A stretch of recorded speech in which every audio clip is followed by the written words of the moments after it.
Hey friends, Lady Lee here from Lady Lee's Home with a short tutorial for you on how to freeze fresh broccoli the correct way so it lasts in the freezer for a long time. Broccoli is one of those things that is just so easy to have as an ingredient in the freezer ready to go. There are so many things that you can add it to, like throw it in casseroles and soups and even roast it right out of the freezer. So we love it as a side dish or as an added vegetable to a vegetable soup or a casserole or something like that.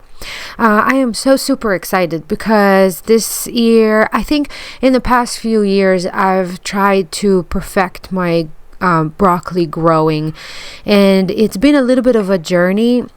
All of these family of plants, the cabbages and the broccolis and cauliflowers and all that, we have so many pests for them here in the south, and we also have a very short cold season, cool growing season, so they need a long time, a few months of cool weather. And for us, spring is very short. It gets warm in the middle of March, and then by mid-May we already have really hot days, and it's just not enough time for them to grow.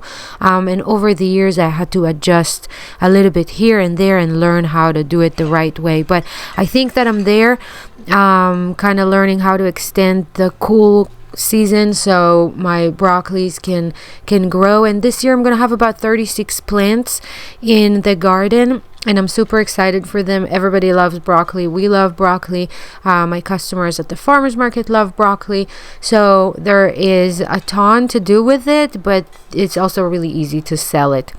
As far as preserving it, because whatever comes from the garden is just the best taste ever, and I grow it organically too, so I try to preserve as much as I can. When it comes to broccoli, my favorite way to do is freezing it. Really takes just a few minutes, and I love that it's kind of a make ahead, and then once it's done, it's ready for you in the freezer to use whenever you want to. So I started by cutting the flowers off the stem. You can definitely go ahead and freeze the stem too if you want to. Just slice it or dice it, and you can freeze that too. It's especially great in soups and casseroles or something that need to be cooked a little longer, because then it gives the stem some time to soften. But I usually cut my broccoli flowers in half or maybe quarter them depending on their size.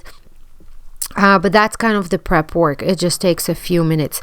Then bring a pot of boiling water to bring a pot of water to boil, and we're gonna blanch these broccoli flowers. Blanching is basically processing a vegetable in boiling water for just 2 to 3 minutes, and what that does is kind of gets rid of all of the bacteria that is on the plant, so when it is in the freezer, this bacteria does not affect the quality and the color.